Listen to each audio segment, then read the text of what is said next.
नमस्कार दोस्तों, बहुत बहुत स्वागत है आपका हमारे YouTube चैनल पढ़ते रहो विथ आर रंजन पर।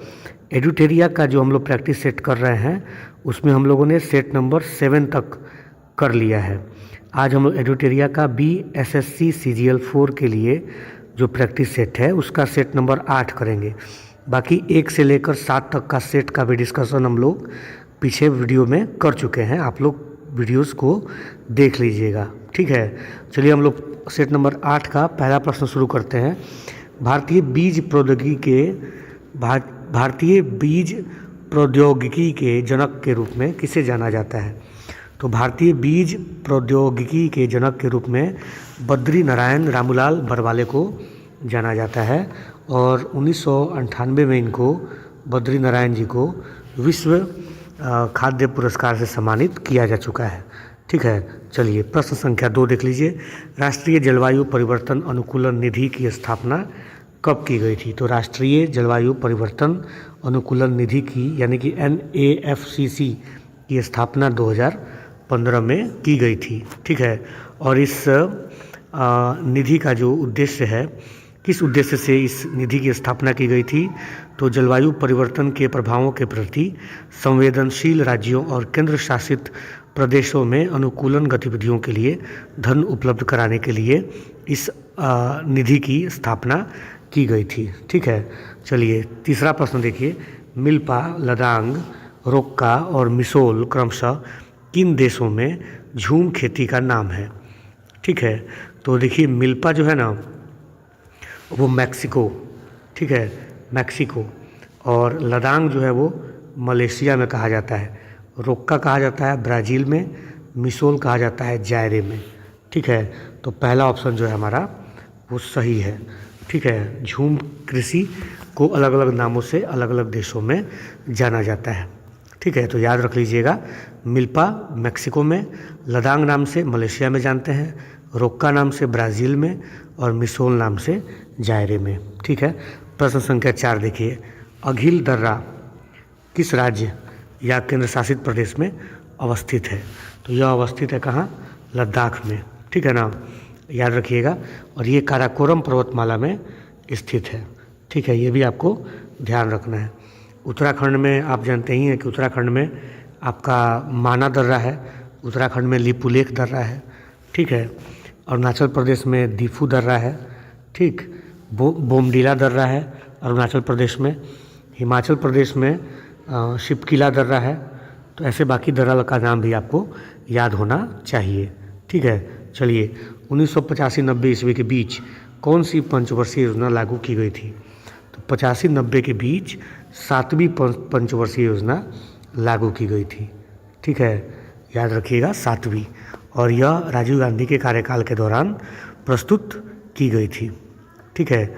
और इसमें जो टारगेट था वो प्रौद्योगिकी के माध्यम से औद्योगिक उत्पादन को बढ़ाना, ठीक है, ये इसका टारगेट था, ठीक। और इसी योजना में एक और नारा था, भोजन, काम और उत्पादन, ठीक है।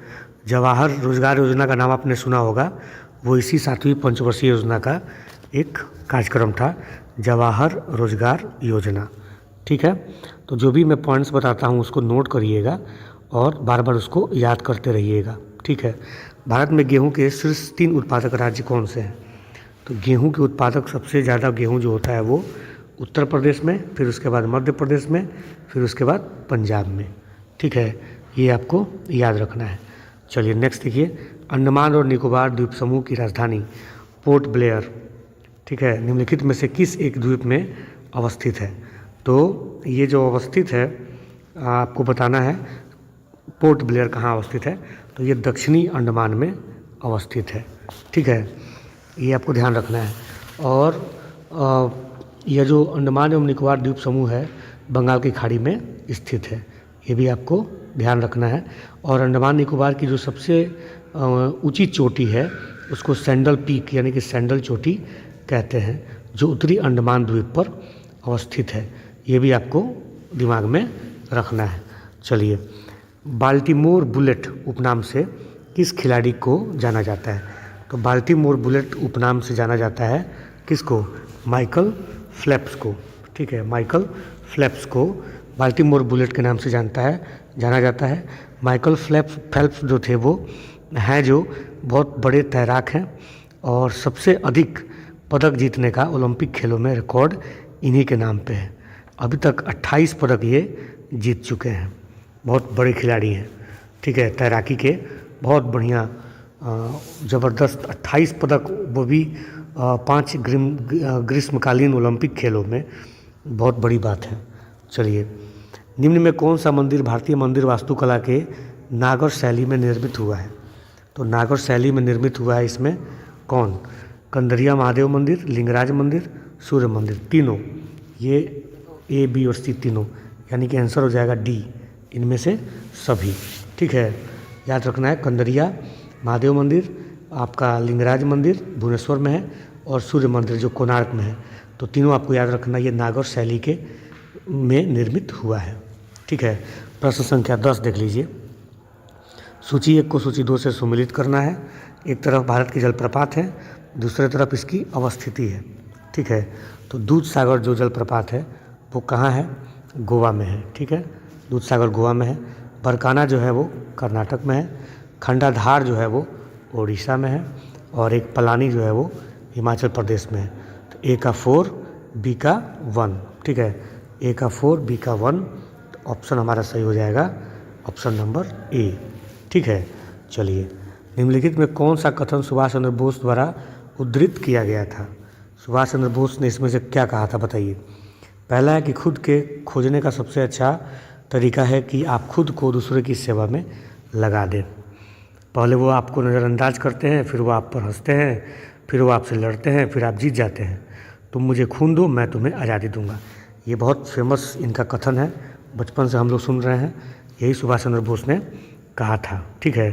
और 1943 में, याद रखिएगा, सुभाष चंद्र बोस ने 1943 में जो आज़ाद हिंद फौज था उसको पुनर्जीवित करने का काम किया था इन्होंने, ठीक है। और 4 जुलाई 1943 को रास बिहारी बोस ने आज़ाद हिंद फौज की कमान सुभाष चंद्र बोस को सौंप दी थी।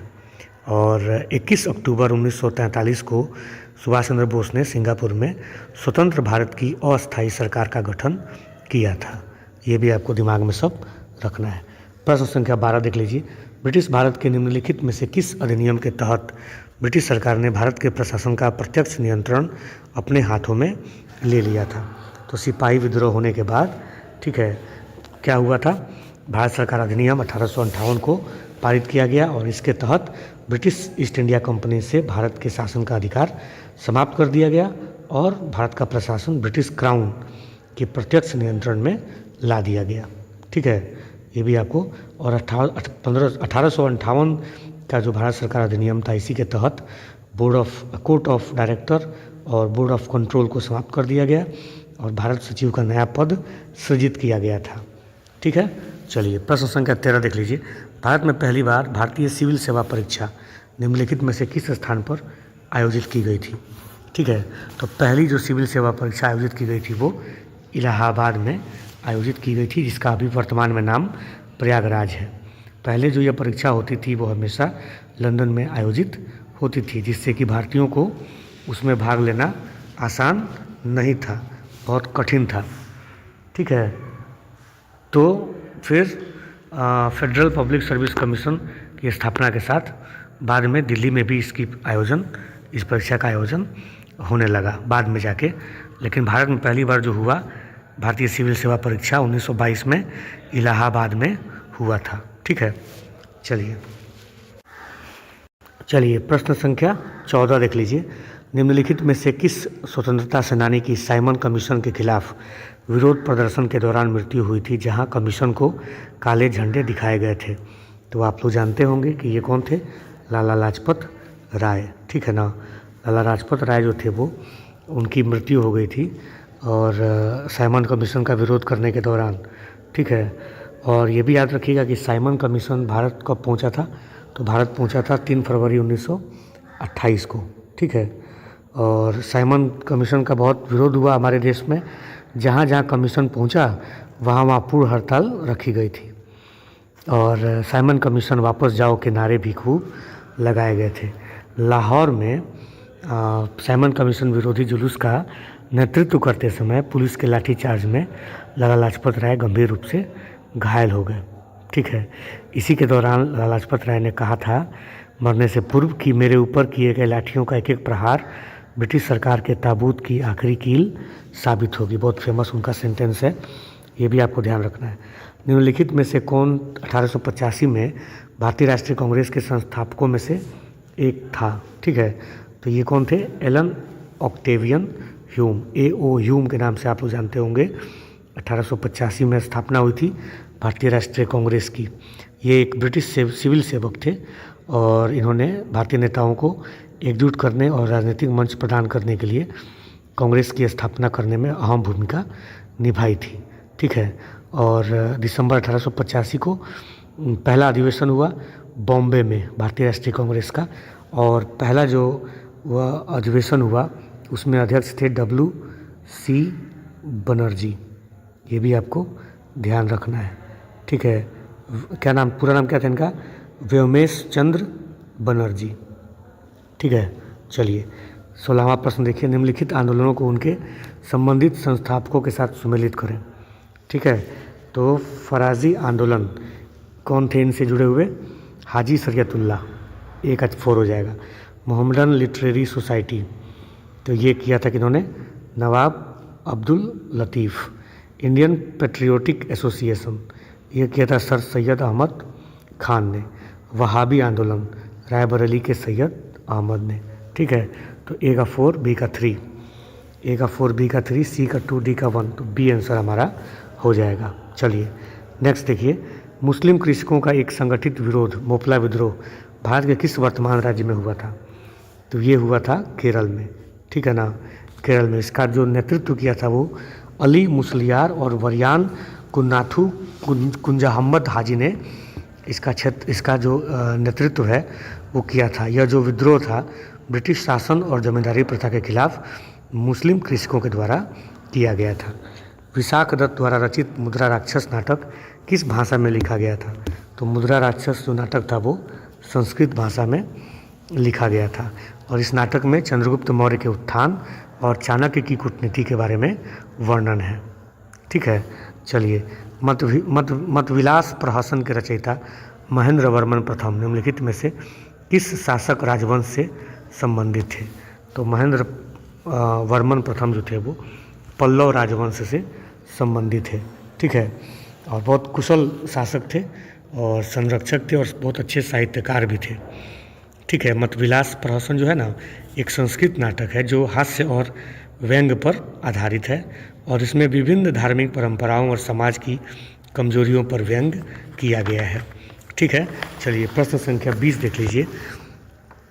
धर्मपाल को बिहार में भागलपुर के पास निम्नलिखित में से किस विश्वविद्यालय की स्थापना के लिए जाना जाता है? तो धर्मपाल को जाना जाता है विक्रमशिला विश्वविद्यालय के स्थापना के लिए।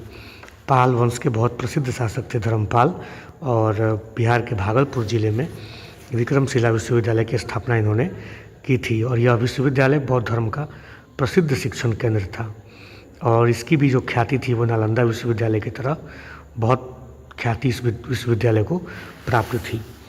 ठीक है, निम्नलिखित कथनों पर विचार करें।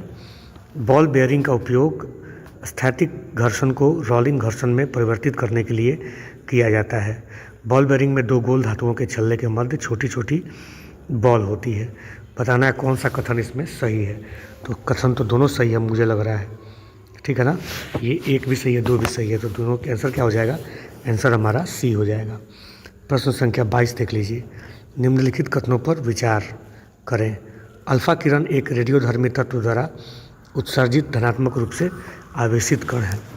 ठीक है, अल्फा किरण भारी अस्थिर परमाणु नाभिक के क्षय के कारण उत्पन्न होता है। अल्फा किरण पहली बार अर्नेस्ट रदरफोर्ड द्वारा खोजा गया था। तीनों बताना है कि कौन इसमें से सही है। तो आपके हिसाब से क्या लग रहा है बताइए? मेरे हिसाब से दोनों क्या हो सकता है? उपर्युक्त सभी, यानी कि D आंसर हो जाएगा। तीनों का तीनों सेंटेंस हमारा सही है। ठीक है ना, चलिए सेंटेंस को फिर से एक बार देख लीजिएगा आप लोग। अगले प्रश्न में कभी भी इस तरह का प्रश्न जब मिले, विकल्प को भी कंट्रोल में अपने लेते चलना है। जो ऑप्शन होता है ना, वो ऑप्शन भी कभी क्वेश्चन बन के आपके सामने ज़रूर आएगा। तो क्वेश्चन को पढ़िए, विकल्प के बारे में पता करिए, जानकारी इकट्ठा कीजिए और उसका नोट्स बनाइए। चलिए प्रश्न संख्या 23 देख लीजिए। क्रिकेट के मैदान में खिलाड़ी गेंद पकड़ते समय अपने हाथों को पीछे की ओर खींचता है। यह खिलाड़ी को सक्षम बनाता है क्या करने के लिए? तो वो क्या करता है? संवेग शून्य करने में मदद करता है। ठीक है, संवेग को शून्य करने में मदद करता है। देखिए, तेज़ गति से जब गेंद आ रही होती है तो उसमें संवेग ज़्यादा होता है, तो उसको रोकने के लिए संवेग को शून्य करना पड़ेगा। तो जब गेंद पकड़ते समय हाथों को पीछे की ओर खींचा जाता है तो उस आवेग बल को शून्य करने के लिए समय ज़्यादा मिल पाता है और इसलिए उसको चोट नहीं लगती है। चलिए 24वां प्रश्न देखिए। प्रकाश के वर्ण विक्षेपण में लाल रंग का परास क्या होता है? तो लाल रंग का जो परास होता है वो 6200 से कितना होता है? 7800 होता है। ठीक है, चलिए प्रश्न संख्या 25 देख लीजिए। निम्नलिखित में कौन सा कथन सही है? चालक का प्रतिरोध पदार्थ की प्रकृति पर निर्भर करता है। ठीक है, बिल्कुल सही कह रहा है ये, पहला ही सेंटेंस सही है। सिलिकॉन और जर्मेनियम अचालक का उदाहरण है? नहीं, ये सेमीकंडक्टर का उदाहरण है, तो ये दूसरा हमारा गलत है। चालक की लंबाई में वृद्धि होने पर उसकी प्रतिरोधकता बढ़ जाती है, ये भी ठीक है। तो 1 और 3 आंसर हो जाएगा, यानी कि सी आंसर हमारा हो जाएगा। 26 प्रश्न देखिए। घर्षण द्वारा किए गए कार्य का क्षय नहीं होता है बल्कि वह ऊर्जा के रूप में परिवर्तित हो जाता है। ठीक है, तो घर्षण द्वारा किए गए कार्य का क्षय नहीं होता है बल्कि वह तापीय ऊर्जा के रूप में परिवर्तित हो जाता है। ठीक है, चलिए न्यूटन के गुरुत्वाकर्षण के नियम के अनुसार दो वस्तुओं के बीच का बल क्या होता है? तो न्यूटन के गुरुत्वाकर्षण बल के अनुसार दो वस्तुओं के बीच का बल उनकी द्रव्यमान के गुणज के समानुपातिक होता है। ठीक है, कोई दिक्कत इसमें? चलिए आपको पूरा फार्मूला याद होगा, F=G, ठीक है, m1 m2 बट्टा r²। ये आपको पूरा सूत्र आपको याद होगा। ठीक है, चलिए आगे पढ़िए। वेल्डिंग में प्रयोग होने वाली गैसें कौन है? तो वेल्डिंग में प्रयोग होता है ऑक्सीजन और एसिटिलीन। ठीक है ना, इसका यूज होता है वेल्डिंग में। चलिए अगला क्वेश्चन देखिए 29 नंबर। अम्ल वर्षा निम्नलिखित में से किसके द्वारा होने वाले वायु प्रदूषण के कारण होता है? तो ये होता है नाइट्रस ऑक्साइड और सल्फर डाइऑक्साइड के कारण। ठीक है, अम्ल वर्षा वह परिस्थिति है जिसमें वायु में उपस्थित प्रदूषणकारी रसायनों की प्रतिक्रिया से प्राकृतिक वर्षा का जल अम्लीय हो जाता है। तो मुख्यतः सल्फर डाइऑक्साइड और नाइट्रस ऑक्साइड जो है इसमें भूमिका निभाता है। चलिए प्रश्न संख्या 30 देख लीजिए। प्रोटॉन पर आवेश कैसा होता है? तो प्रोटॉन पर जो आवेश होता है वो इलेक्ट्रॉन के आवेश के समान होता है? नहीं, इलेक्ट्रॉन के आवेश के विपरीत होता है ना। ठीक है, और न्यूट्रॉन जो होता है वो तो उदासीन होता है। ठीक है, मिथाइल ऑरेंज के क्षारीय विलयन का रंग क्या होता है? मिथाइल ऑरेंज के क्षारीय विलयन का जो रंग होता है वो कैसा होता है? पीला होता है। ठीक है, और लिटमस का जो क्षारीय विलयन होता है वो क्या हो जाएगा? नीला। ठीक है, आगे बढ़िए। निम्न में से कौन सी एक रासायनिक अभिक्रिया है? रासायनिक अभिक्रिया, मक्खन का खट्टा होना, बर्फ़ का पिघलना, ये तो रासायनिक नहीं है, ये भौतिक परिवर्तन है। आयोडीन क्रिस्टलों का ऊर्ध्वपातन, ये भी नहीं है। गीले कपड़ों का सूखना, ये भी नहीं है।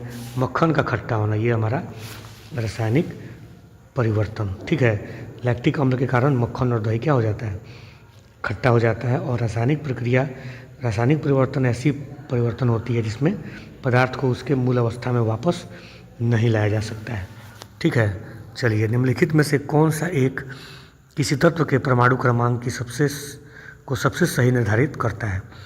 तो प्रोटॉन की जो संख्या होती है वो उसके परमाणु क्रमांक को सबसे अच्छे से सही निर्धारित करती है।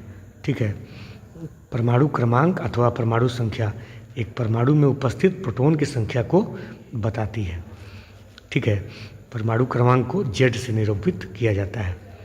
ठीक है, चलिए प्रश्न संख्या 34 देखिए। अम्ल वर्षा किनके द्वारा होने वाले पर्यावरण प्रदूषण के कारण होता है? ठीक है, तो अभी हम लोगों ने इससे जुड़ा हुआ सवाल किया है नाइट्रोजन ऑक्साइड और सल्फर डाइऑक्साइड। ठीक है, चलिए प्रश्न संख्या 35 देख लीजिए। निम्नलिखित में से कौन सी गैस पीने के पानी को शुद्ध करने के प्रयोग में लाई जाती है? तो क्लोरीन का यूज किया जाता है, पीने के पानी को शुद्ध करने में इसका उपयोग किया जाता है। ठीक है, ये बैक्टीरिया को मार सकता है, इसलिए स्विमिंग पूल के पानी का उपचार करने के लिए या पीने के पानी के लिए ठीक करने के लिए, उसको शुद्ध करने के लिए क्लोरीन का इस्तेमाल किया जाता है। ठीक है, चलिए प्रश्न संख्या हम लोग 36 देखते हैं। निम्न में से कौन सा सही सुमेलित नहीं है? ठीक है, सही सुमेलित नहीं है पूछ रहा है। तो देखिए विटामिन B1 जो है उसको थायमिन बोलते हैं, बिल्कुल सही है, सब सुमेलित है। विटामिन D को कैल्सीफेरॉल बोलते हैं, सही है। विटामिन A को एस्कॉर्बिक अम्ल थोड़ी बोलते हैं, विटामिन A को तो हम लोग क्या बोलते हैं? रेटिनॉल। ठीक है, ये रेटिनॉल कहा जाता है ना। तो ये हमारा तीसरा जो ऑप्शन है वो सही सुमेलित नहीं है। ठीक है, चलिए 37वां प्रश्न देखिए। मानव मस्तिष्क में स्मरण क्षमता कहाँ होती है? तो स्मरण क्षमता जो होती है वो सेरिब्रम में होती है। ठीक है, अग्र मस्तिष्क का एक प्रमुख भाग होता है सेरिब्रम। ठीक है, मनुष्य की चेतना, तर्क, स्मरण क्षमता तथा बुद्धि का केंद्र यही होता है सेरिब्रम। ठीक है, चलिए प्रश्न संख्या 38 देख लेते हैं। पोषवाह यानी कि फ्लोएम के संदर्भ में निम्नलिखित में से कौन सा कथन सही है? तो फ्लोएम जो होता है ना वो प्रकाश संश्लेषी उत्पादों का वहन करता है। ठीक है, आप लोग जानते होंगे कि जाइलम जो होता है वो जड़ों से जल और खनिज को अवशोषित करता है और पौधों के तने, पत्तियों, फूलों और बाकी हिस्सों में पहुंचाता है।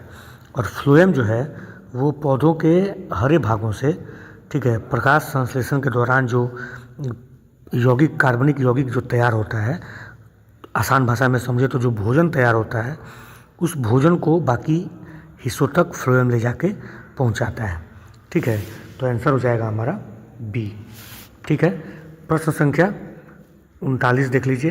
प्राचीन काल के जानवरों, पौधों एवं अन्य जीवों के संरक्षित अवशेषों या चिन्हों के अध्ययन का विज्ञान क्या कहलाता है? तो ये कहलाता है पैलियोंटोलॉजी। ठीक है, पैलियोंटोलॉजी कहलाता है, तो आंसर हो जाएगा सी नंबर। ठीक है, ये जो एंथ्रोपोलॉजी है ये मानव के विकास, रीति रिवाज, इतिहास, परंपराओं से संबंधित विषयों का अध्ययन किया जाता है। इसमें आर्कियोलॉजी जो होता है वो आपका पुरातत्व संबंधी विज्ञान का अध्ययन इसमें किया जाता है। और पैलियोंटोलॉजी जो है इसमें जानवरों, पौधों और अन्य जीवों के संरक्षित अवशेषों या चिन्हों के अध्ययन का विज्ञान ये कहलाता है। ठीक है, मनुष्य के शरीर में अपेंडिक्स का मुख्य कार्य क्या है? तो अपेंडिक्स जो होता है उसका कोई काम नहीं, वो फालतू में है। ठीक है, उसको कहा जाता है अवशेषी या अंग है, उसका कोई काम नहीं है। चलिए आगे बढ़ते हैं। मानव पाचन तंत्र में किससे पित्त रस का स्राव होता है? तो पित्त रस का जो स्राव होता है वो लीवर से होता है, यानी कि यकृत से होता है। ठीक है, और ये जो पित्त रस होता है वो पित्त जो क्या करता है ना, पित्त रस आंत में उपस्थित एंजाइमों की क्रिया को तीव्र कर देता है। ठीक है, पित्त एक्चुअली पीले हरे रंग का एक क्षारीय द्रव होता है जिसका pH 7.7 होता है, ये भी आपको ध्यान रखना है। ठीक है, चलिए प्रश्न संख्या 42 हम लोग देख लेते हैं। प्रश्न संख्या हम लोग 42 देख लेते हैं। कह रहा है कि मानव शरीर में श्वसन वर्णक कौन है? बताइए, श्वसन वर्णक इसमें से कौन है? तो हम लोग जानते हैं कि मानव शरीर में जो श्वसन वर्णक है वो हेमोग्लोबिन है। ठीक है, और हेमोग्लोबिन क्या है? तो आरबीसी में मौजूद एक तरह का प्रोटीन है और ये सभी शरीर के सभी अंगों और कोशिकाओं तक ऑक्सीजन पहुंचाने का काम करता है। ठीक है, चलिए 43 क्वेश्चन नंबर 43 देखिए। लाइसोसोम आत्महत्या की थैली है क्योंकि उसमें है, तो उसमें क्या है? तो जल अपघटक एंजाइम्स पाए जाते हैं। ठीक है, जल अपघटक एंजाइम्स पाए जाते हैं, इसको हाइड्रोलाइटिक एंजाइम्स कहा जाता है। ठीक है, और इसीलिए इसको आत्महत्या की थैली कहा जाता है। लाइसोसोम की खोज किसने की थी? तो डी डुवे ने की थी 1958 में। नोट करते चलिएगा, जो पॉइंट्स बताता हूँ उसको नोट करते चलिएगा। प्रश्न संख्या 44 देखिए। कोशिका में प्रोटीन संश्लेषण का स्थान कहाँ है? तो प्रोटीन संश्लेषण कहाँ होता है? तो राइबोसोम में होता है। ठीक है, प्रोटीन संश्लेषण का काम कहाँ पे होता है? राइबोसोम में होता है। राइबोसोम जो होता है वो आरएनए एवं प्रोटीन के बने होते हैं। ठीक है, यह प्रोटीन संश्लेषण के लिए स्थान प्रदान करती है, यानी कि प्रोटीन का उत्पादन स्थल है। इसको प्रोटीन का फैक्ट्री भी कहा जाता है राइबोसोम को, ये भी आपको ध्यान रखना है। चलिए, निम्नलिखित में कौन सा जानवरों में पाया जाने वाला हार्मोन नहीं है? तो देखिए, इसमें जो ऑक्सिन है, ये ऑक्सिन जानवरों में नहीं पाया जाता है। ठीक है, ये पादप हार्मोन है, ये पौधों में पाया जाता है। बाकी एड्रेलिन, थायरॉक्सिन और इंसुलिन ये जंतुओं में पाया जाता है। आगे बढ़िए, निम्नलिखित में से कौन मुद्रा के अवमूल्यन का सबसे संभावित प्रभाव होगा? मुद्रा का जब अवमूल्यन होगा, यानी कि किसी अन्य मुद्रा या मुद्राओं के समूह या मुद्रा मानक के सापेक्ष किसी देश के मूल्य का जानबूझकर नीचे की ओर समायोजन का मतलब होता है मुद्रा का अवमूल्यन। ठीक है, तो एक कमज़ोर घरेलू मुद्रा एक देश के निर्यात को वैश्विक बाज़ारों में अधिक प्रतिस्पर्धी बनाती है और साथ ही आयात को और अधिक महंगा बनाती है। इससे निर्यात में तो वृद्धि होगी, लेकिन आयात में कमी हो जाती है। ठीक है, तो आंसर हमारा हो जाएगा निर्यात में वृद्धि। ठीक है, चलिए, निम्नलिखित में से कौन सा कार्य आरबीआई से संबंधित नहीं है? तो ऋण नियंत्रण करता है, मुद्रित नोट जारी करता है, जनता को पैसा उधार देना नहीं, ये उसका काम नहीं है। ठीक है ना, तो संबंधित नहीं है पूछ रहा है, तो केवल 3 हमारा आंसर हो जाएगा, बी नंबर आंसर हो जाएगा। ये जो काम है ये आरबीआई का नहीं है। ठीक है, चलिए, किस राज्य की वर्जिन कोकोनट ऑयल को जीआई टैग प्रदान किया गया है?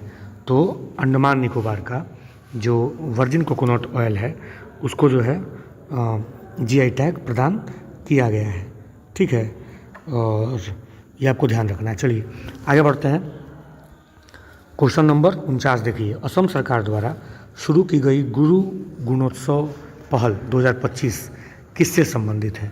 तो असम सरकार ने इसको शुरू किया और ये संबंधित है शिक्षा के क्षेत्र से। ठीक है, राज्य के स्कूलों में मूल्यांकन किया जाएगा ताकि जो बच्चों के सीखने की क्षमता है उसको और बेहतर किया जा सके। ठीक है, असम की राजधानी कहाँ है बताइए? दिसपुर है, दिसपुर। और असम के वर्तमान मुख्यमंत्री का नाम क्या होगा? तो हेमंत बिस्वा शर्मा। ठीक है, चलिए प्रश्न संख्या 50 देख लीजिए। बिहार में पहला घड़ियाल अभयारण्य किस जिले में बनाया जाएगा? ठीक है, तो पहला घड़ियाल अभयारण्य बनाया जाएगा गोपालगंज में। ठीक है ना, याद रखना है। भारत में घड़ियाल की सबसे अधिक आबादी चंबल नदी में पाई जाती है और दूसरी सबसे ज़्यादा आबादी गंडक नदी में पाई जाती है। घड़ियाल जो है वो IUCN के रेड लिस्ट में शामिल एक संकटग्रस्त, ठीक है, प्राणी है, प्रजाति है, ये भी आपको ध्यान रखना है। प्रश्न संख्या 51 देख लीजिए। 31वें राष्ट्रीय बाल विज्ञान कांग्रेस का आयोजन हाल ही में कहाँ हुआ? तो 31वें राष्ट्रीय बाल विज्ञान कांग्रेस का आयोजन हाल ही में हुआ था भोपाल में। ठीक है, इसका जो उद्घाटन है मध्य प्रदेश के मुख्यमंत्री मोहन यादव ने किया था। और ख़ास बात यह है कि इस आयोजन में कुछ देशों ने भी वहाँ के भी बाल वैज्ञानिकों ने अपनी प्रस्तुति दी थी, जैसे कि Bahrain, UAE, Kuwait, Oman, Saudi Arab. ठीक है, तो ये छोटा मोटा आयोजन नहीं था। राष्ट्रीय बाल विज्ञान कांग्रेस जो है बाकी दूसरे देशों के बच्चे भी इसमें भाग लिए हैं। ठीक है, चलिए आगे बढ़ते हैं। भारतीय रेलवे ने एशिया की सबसे लंबी मालगाड़ी का ट्रायल कहाँ से कहाँ तक किया है?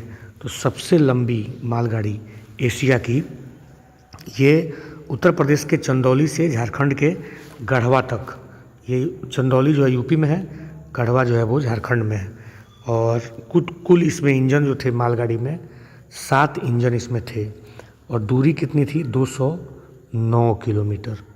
ठीक है, बहुत भयंकर मालगाड़ी ये है। ठीक है ना, एशिया की सबसे लंबी मालगाड़ी चंदौली से गढ़वा। चलिए, भारत ने किस देश के साथ मिलकर सोनोबॉय सह उत्पादन करने के लिए समझौता किया है? तो ये किया है समझौता अमेरिका के साथ। ठीक है, भारतीय नौसेना के लिए सोनोबॉय के सह उत्पादन करने के लिए समझौता हुआ है भारत और अमेरिका में। ठीक है, भारत की एक कंपनी है भारत डायनेमिक्स लिमिटेड और अल्ट्रामरीन के साथ मिलकर इसको बनाया जाएगा। ये एक सोनार उपकरण है जिसका उपयोग होता है पानी के नीचे वस्तुओं और पनडुब्बियों की स्थिति का पता लगाने के लिए। तो ये ध्यान रखना है आप लोगों को, ठीक है। चलिए आगे बढ़ते हैं। जनवरी 2025 में 4 खिलाड़ियों को मेजर ध्यानचंद खेल रत्न अवार्ड 2024 से सम्मानित किया गया। निम्नलिखित में से कौन खिलाड़ी इसमें शामिल नहीं है, ठीक है।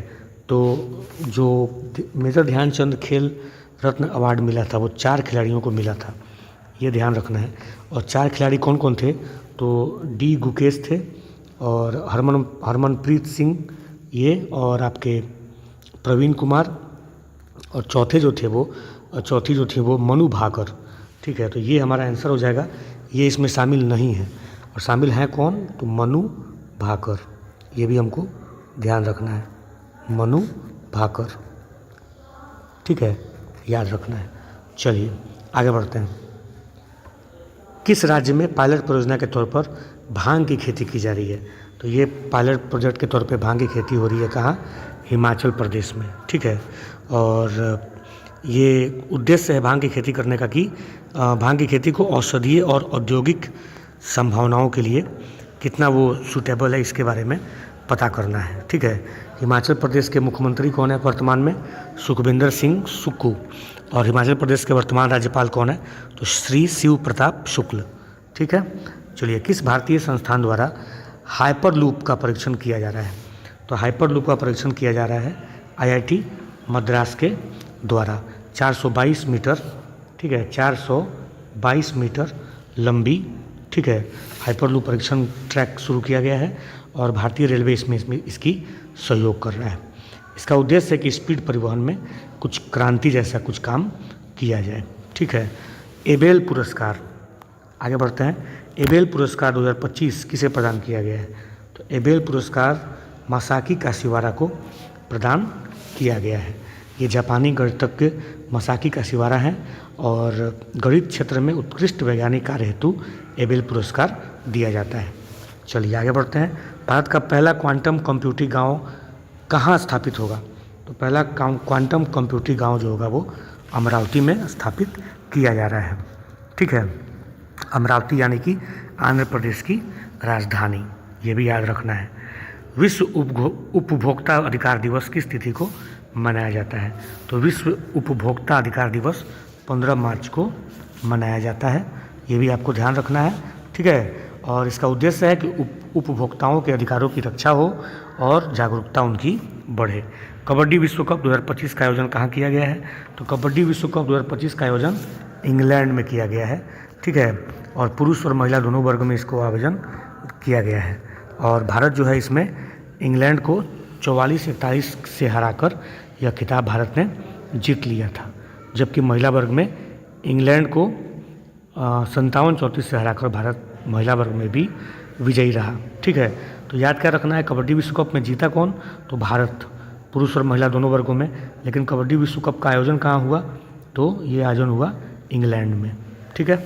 चलिए प्रश्न संख्या 61 देखिए। भारत और किस देश के बीच सैन्य अभ्यास धर्म गार्जियन आयोजित किया गया, तो ये किया गया भारत और जापान के बीच में 24 फरवरी 2025 से 9 मार्च 2025 के बीच, ठीक है। 2018 से हर साल इस सैन्य अभ्यास का आयोजन किया जाता है।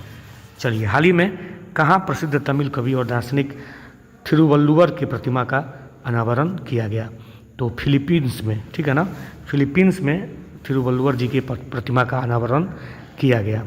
और इसका अनावरण भारत और फिलीपींस के बीच 75 वर्षों के राजनयिक संबंधों की वर्षगांठ के उपलक्ष्य में किया गया। थिरुवल्लुवर एक बहुत महान कवि और दार्शनिक थे, ठीक है। प्रश्न संख्या 63 देख लीजिए। निम्नलिखित में से कौन सा एक सामुदायिक विकास का पहला स्थापित कार्यक्रम है, ठीक है। तो सामुदायिक विकास का पहला स्थापित कार्यक्रम जो था वो राष्ट्रीय प्रसार सेवा, ठीक है, जो 1953 में शुरू किया गया था, तो ये आपको ध्यान रखना है। चलिए, राष्ट्रीय प्रसार सेवा सामुदायिक विकास का पहला स्थापित कार्यक्रम। चलिए, पंचायती राज संस्थाओं को 29 कार्यों की सूची किस अनुच्छेद के तहत दी गई है, तो ये दी गई है अनुच्छेद 243 जी, ठीक है ना, ये दी गई है। और कहने का मतलब है कि 11वीं जो अनुसूची है उसको 73वें संविधान संशोधन अधिनियम 1992 द्वारा संविधान में जोड़ा गया और इसमें पंचायत संबंधित 29 कार्यों की सूची वर्णित है। ठीक है। और अनुच्छेद 243 जी जो है वो ये कहता है कि पंचायतों को आर्थिक विकास और सामाजिक न्याय के लिए योजनाएं तैयार करना और आर्थिक विकास और सामाजिक न्याय की ऐसी योजनाओं को जो उन्हें सौंपी जाए, जिनके अंतर्गत योजनाएं भी हैं जो 11वीं अनुसूची में सूचीबद्ध विषयों के संबंध में है, कार्यान्वित करने का उत्तरदायित्व पंचायती राज संस्थाओं को है। ठीक है ना। तो इसका आंसर हो जाएगा अनुच्छेद 243 जी। चलिए, भारतीय संविधान के लिए प्रथम संविधान संशोधन विधेयक कब लाया गया था? तो ये लाया गया था 1951 में। ठीक है। और इसमें जो है 2 नए अनुच्छेद 31 क और 31 ख को जोड़ा गया था और एक नई अनुसूची 9वीं अनुसूची इसी संशोधन के थ्रू, पहले संशोधन विधेयक के थ्रू जोड़ा गया था। ठीक है। कोई दिक्कत? चलिए, प्रश्न संख्या हम लोग चलते हैं 66 पे। चलिए, प्रश्न संख्या हमारा 66 देख लीजिए। क्या है? संविधान के किस अनुच्छेद में वयस्क मताधिकार को मान्यता दी गई है? तो ये मान्यता दी गई है अनुच्छेद 326 के थ्रू। ठीक है ना। पहले वयस्क मताधिकार का मतलब पहले क्या उम्र क्या था? तो 21 वर्ष था, लेकिन 61वें संविधान संशोधन अधिनियम 1988 के द्वारा, ठीक है, 21 वर्ष की मिनिमम आयु को घटाकर 18 वर्ष कर दिया गया। ठीक है। चलिए, भारत में मताधिकार और निर्वाचित होने का अधिकार कैसा है? बहुत बार ये प्रश्न आता रहता है। तो यह एक विधिक अधिकार है। ठीक है ना। विधिक अधिकार है। ठीक है। चाहे तो मत दे, चाहे तो नहीं भी दे सकता। इसमें कोई ऐसा कुछ ज़बरदस्ती वाली बात नहीं है। ठीक है। सर्वोच्च न्यायालय के द्वारा भी मताधिकार को विधिक या वैधानिक घोषित किया गया है। ठीक है। चलिए, प्रश्न संख्या 68 देखिए। निम्नलिखित में से कौन संविधान में 42वें संविधान संशोधन द्वारा नीति निर्देशक तत्वों में नहीं जोड़ा गया? ठीक है। तो इसमें से कौन नहीं जोड़ा गया था? कि देखिए, समान नागरिक संहिता इसमें नहीं जोड़ा गया था। बाकी जो तीनों है ना, समान न्याय एवं निःशुल्क विधिक सहायता, उद्योगों के प्रबंध में श्रमिकों की सहभागिता, शोषण से बच्चों एवं वयस्कों की सुरक्षा, ये तीनों 42वें संविधान संशोधन द्वारा नीति निर्देशक तत्वों में जोड़ा गया था। ये वाला जो है समान नागरिक संहिता, इसको नहीं जोड़ा गया था। ठीक है। तो ये हमारा आंसर हो जाएगा। 69वां नंबर प्रश्न देखिए। प्रथमतः आपात स्थिति की घोषणा कितने समय के लिए सीमित की जा सकती है? तो 6 महीना के लिए सीमित की जा सकती है। भारतीय संविधान का जो अनुच्छेद 352 है, उसके प्रावधानों के तहत संसद द्वारा अनुमोदित आपात की उद्घोषणा 6 माह की अवधि की समाप्ति के बाद प्रवर्तित नहीं रहेगी। ठीक है। राष्ट्रपति के चुनाव संबंधित किसी विवाद को किसके समक्ष पेश किया जाता है? तो ये पेश किया जाता है सर्वोच्च न्यायालय के समक्ष। ठीक है। एक आर्टिकल है 71 का 1। ठीक है। 71(1) जो है उसके तहत उच्चतम न्यायालय का जो निर्णय होगा इस विवाद में, वही अंतिम निर्णय होगा। ठीक है। डिंडवाना और एवं कुचामन निम्न में से किसके उदाहरण हैं? तो डिंडवाना और कुचामन जो है लवणीय झील के उदाहरण हैं। ठीक है। और ये कुचामन और डिंडवाना दोनों झील जो है राजस्थान में है, ये भी आपको ध्यान रखना है। चलिए, आगे देखिए। 72वां प्रश्न देखिए। निम्न में कौन ब्रह्मपुत्र की सहायक नदी नहीं है? तो नहीं है में पूछ रहा है, तो ये भवानी जो है वो सहायक नदी नहीं है। बाकी जो है मानस, तीस्ता, ब्रह्मपुत्र, ठीक है, ये सब सहायक नदी है। ब्रह्मपुत्र की सहायक नदी है मानस, तीस्ता, कपिली, ये सब सहायक नदी है ब्रह्मपुत्र की। लेकिन भवानी जो है वो सहायक नदी इसकी नहीं है। ठीक है। भवानी जो है कावेरी नदी की सहायक नदी है, ये भी आपको नोट कर लेना है। कावेरी नदी की सहायक नदी है। पापीकोंडा राष्ट्रीय उद्यान किस राज्य में स्थित है? तो पापीकोंडा राष्ट्रीय उद्यान जो है वो आंध्र प्रदेश में स्थित है। ठीक है। चलिए, अगला देखिए। भारत का वृहत्तम भौगोलिक क्षेत्र निम्न में से किस प्रकार की मृदा से आच्छादित है? तो सबसे ज़्यादा जो मृदा है हमारे देश में वो अल्फीसोल। ठीक है। अल्फीसोल मृदा। और ये ध्यान रखना है कि इसकी जो उर्वरता होती है थोड़ी सी ज़्यादा होती है। ठीक। चलिए अगला प्रश्न देखिए, निम्न बांधों एवं उनके संबंधित राज्यों को सुमेलित करना है। तो सरदार सरोवर बांध बहुत फेमस है, गुजरात, ठीक है। इंदिरा सागर बांध कहाँ पे, मध्य प्रदेश। नागार्जुन बांध कहाँ पे, तो क्या होगा, नागार्जुन बांध कहाँ पे होगा बताइए। और मैतूर बांध कहाँ, आपका तमिलनाडु।